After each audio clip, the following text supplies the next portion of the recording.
Praise the Lord. Roshan Bible verse வழங்கும் Bible quiz. ஒவ்வொரு கேள்விக்கும் 5 வினாடிதான். ரெடியா? முதல் கேள்வி, எகிப்தில் யோசேப் விளக்கிய கனவில் எத்தனை கொழுத்த மாடுகள் இருந்தன?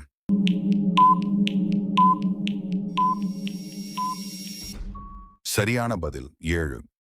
அடுத்த கேள்வி, எலியா எந்த மலையில் பால் தீர்க்கதரிசிகளுடன் நேர்கொண்டார்?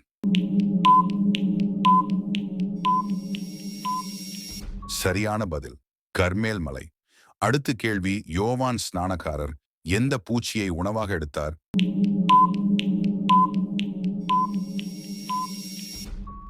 சரியான பதில் வண்டுகள். அடுத்த கேள்வி, யார் அவருடைய தாயை தேடிச் சென்ற போது தேவாலயத்தில் காணப்பட்டார்?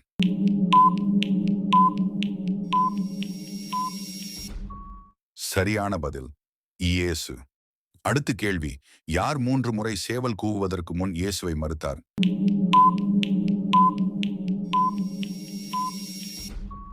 சரியான பதில் பேதுரு.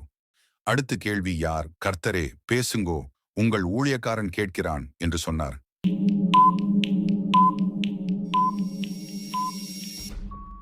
சரியான பதில் சாமுவேல். அடுத்த கேள்வி, ஆபிரகாமின் மகன் ஈசாக்கை பலியிடச் சொல்லிய இடம் எது?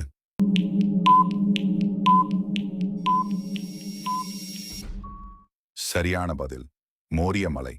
அடுத்த கேள்வி, எலியாவுக்கு தேவன் காக்களால் எந்த உணவை அனுப்பினார்?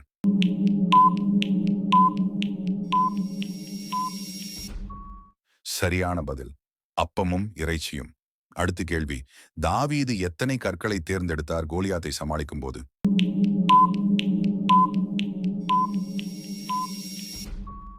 சரியான பதில் 5. கடைசி கேள்வி, யாரை மின்னல் மகன்கள் என்று இயேசு அழைத்தார்?